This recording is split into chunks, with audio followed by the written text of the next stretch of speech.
Salut, moi c'est Alexandre et je suis réalisateur sur le projet Que le diable l'emporte. C'est un projet qui me tient vraiment à cœur, ça fait 1 an que je travaille à fond dessus et aujourd'hui, on a besoin de vous. Que le diable l'emporte, c'est un projet très ambitieux, c'est mon plus gros projet à ce jour et on a besoin d'un budget conséquent pour le réaliser. L'histoire, c'est celle de Blaise, un homme dévasté par sa rupture amoureuse qui décide, dans un élan de folie, d'aller confronter Tremor, le nouveau copain de son ex, dans un jeu de roulette russe sordide, tandis que Tremor est paralysé dans un lit d'hôpital, grand brûlé, il n'a que ses yeux pour vecteur d'émotion, et il va devoir écouter ce que Blaise a à lui dire. Cette partie de roulette russe est ponctuée de flashbacks qui nous montrent l'histoire d'amour de Blaise, de sa rencontre avec Marie, jusqu'à sa rupture, jusqu'au moment où il décide dans un élan d'anxiété et de paranoïa de se venger du nouveau copain de Marie. C'est un film qui est aussi très autobiographique. Alors rassurez-vous, c'est pas des histoires de roulette russe, il est autobiographique dans le sens où toutes les histoires de rencontres amoureuses, de ruptures, de dates, d'emménagements ensemble, etc.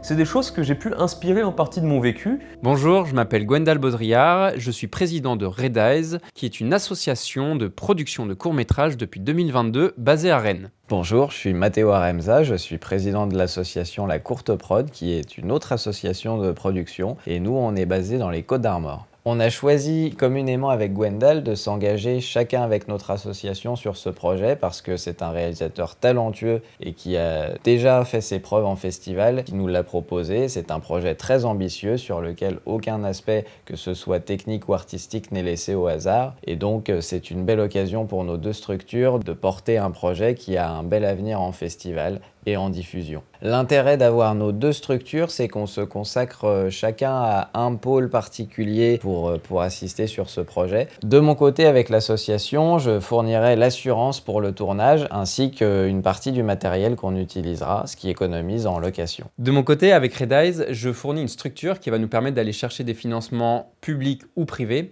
par exemple avec des subventions ou des mécènes. C'est pour ça qu'on lance cette cagnotte. Elle va nous permettre d'avoir une base pour mettre en confiance des personnes et des structures qui seraient susceptibles de soutenir le projet. Sur environ 18 500 € de budget prévisionnel total, on consacrera 9 000 € à la location de matériel professionnel, que ce soit image ou son. Environ 1 000 à 2 000 € seront alloués au département décors et costumes. À peu près la même somme pour la régie, et on ajoute à ça d'autres dépenses comme les défraiements, etc. Chaque don est important et nécessaire, qu'il soit petit ou grand. Même un don de 2 €, le prix d'un café, est utile pour l'effort collectif. On a besoin de vous pour produire ce film. Soutenir ce projet, c'est aussi soutenir le tissu culturel et associatif local et soutenir des jeunes comme Gwendal et moi qui sortent d'école de cinéma et qui ont envie d'exprimer leur créativité et leur talent dans un projet qui peut-être sera un tremplin pour leur carrière future. Je me suis engagé sur ce projet avec Red Eyes parce que ce film, développé par Alexandre, a vraiment une esthétique propre à lui. On sent qu'il sort ses tripes pour le faire et pour raconter cette histoire.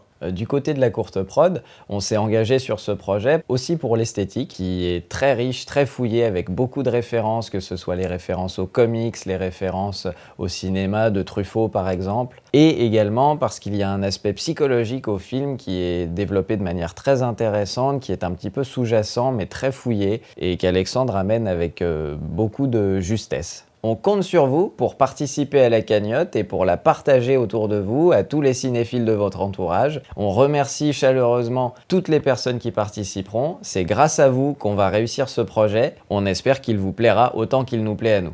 Bonjour, moi c'est Karl et je serai chef opérateur pour le court-métrage Que le diable emporte. Donc je suis sur le projet parce que ça fait un petit moment maintenant que je travaille avec Alexandre, que j'aime bien travailler avec lui et apparemment lui aussi parce qu'il m'a envoyé un message pour pouvoir le rejoindre dans cette aventure. J'ai envie de participer au film parce que c'est un projet ambitieux, donc une étape importante dans l'envie de faire des films d'Alexandre et que j'étais déjà là sur certaines étapes précédentes. Sur ce film, du coup, je suis le chef opérateur, donc c'est moi qui vais être entre guillemets le chef de l'image. Je vais m'occuper de l'éclairage, des questions de cadrage. Notre ambition, c'est qu'à l'image, on ait un résultat professionnel, que le film puisse aller partout en festival sans discrimination due au fait qu'on est tourné avec du matériel un peu trop amateur. C'est pour ça qu'après une longue discussion avec Karl et Théo, on a décidé de tourner à la Arri Alexa, donc caméra professionnelle, avec tout le matériel de machinerie, de lumière qu'il faut pour avoir un film à la qualité d'image irréprochable. Et sinon, visuellement, j'ai envie de pouvoir améliorer, développer mon propre univers autour de celui d'Alexandre et continuer ce dialogue entre son approche plastique et la mienne. Bonjour, je m'appelle Ophélie et je suis chef décoratrice sur le projet Que le diable l'emporte. Le budget dans la partie décoration, il va servir principalement à 2 éléments. On va avoir un élément principal qui va être la construction d'un décor en studio, qui va être le décor de la chambre d'hôpital, l'appartement des 2 personnages principaux,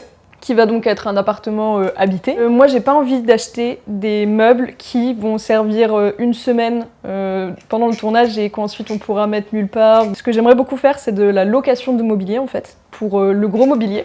Et le deuxième élément, j'aimerais bien pour tout ce qui va être petite déco, vraiment petit mobilier ou petite luminaire, plutôt aller acheter tout ce qui va être en seconde main, donc par exemple Emmaüs, Le Bon Coin, Vinted. Déjà, évidemment, ça va nous sauver un petit peu de budget, ça c'est quand même important, mais surtout, ça va éviter d'acheter neuf, et d'acheter neuf pour des fois des trucs qui vont durer un plan, un insert ou quoi que ce soit, ça m'embêtait de devoir passer par du neuf directement. Pour le projet Que le diable l'emporte, on sait déjà qu'on va être à 1 semaine de tournage. On sait que ça va être une semaine super chargée, mais étant donné qu'on va avoir une superbe équipe technique qu'on a déjà, on sait que ça va super bien se passer. Bonjour à tous, je m'appelle Théo, je suis cadreur sur le projet Que le diable l'emporte. Artistiquement, en fait, ce qui est très intéressant dans le film, d'abord l'aspect visuel de la chose où, quand j'ai lu le scénario, il y avait beaucoup d'éléments sur, par exemple, le personnage principal ou sur un côté très icône, en fait, dans la façon d'écrire ces personnages et d'écrire des situations. Par exemple, le côté roulette russe qui, Alex rapportait beaucoup plus sur les comics, moi ça me parle un petit peu moins parce que je suis moins dedans, mais je vois complètement l'esthétique que ça peut rendre, surtout en cinéma. Ce qui m'a donné envie de participer à ce projet, c'est d'abord une proximité en fait avec Alexandre, le réalisateur, qui m'en a très vite parlé dans ses premières périodes d'écriture et le début de toute cette mise en place en pré-production. J'ai tout de suite été emballé par l'idée, aussi parce que j'avais déjà travaillé avec lui précédemment, et puis parce que j'ai apprécié son précédent film. Ce qui m'a amené sur le projet, c'est Alexandre. On se connaît maintenant depuis 2 ans, depuis le projet Chien enragé où j'étais assistant cam. Vous l'aurez compris, j'ai déjà réalisé plusieurs courts-métrages par le passé, notamment Chien enragé, un court-métrage de 30 minutes qu'on a tourné en janvier 2022 et qu'on a sorti en décembre 2023. C'est un film qui m'a vraiment donné envie de retravailler avec Alexandre en tant que moi chef-op, mais Alexandre en tant que réalisateur. Et puis le fait qu'il ait une belle carrière pour un premier projet d'ampleur, on va dire, en festival à l'international, ça a vraiment été motivant à mettre beaucoup d'énergie dans ce nouveau projet pour essayer d'en faire quelque chose de vraiment intéressant et qui a un potentiel derrière dans les festivals ou en diffusion par la suite. J'adore le suspense principalement dans le film, moi c'est ce que j'ai préféré, le suspense, les personnages, les retournements de situation et l'esthétique et la mise en scène étaient super aussi. On a réussi à trouver une équipe de gens talentueux et qui s'investissent dans le projet. Le cinéma, c'est avant tout un art collectif et on veut que ce projet, ça soit aussi le leur. Que chacun soit fier à 100% de son travail sur le film et nous, on veut leur donner les moyens que ça soit le cas. Pour les contreparties, on a essayé de se donner à fond. Il y a le Blu-ray de Que le diable l'emporte, le Blu-ray de Chien enragé, le CD de la BO du film, un t-shirt, des tirages photos, il y aura des photos de tournage, des accès anticipés, votre nom au générique, etc. Il y a plein de choses, je vous laisse aller voir tout ça. En tout cas, c'est un projet qui nous tient extrêmement à cœur, ça fait déjà 1 an qu'on travaille dessus.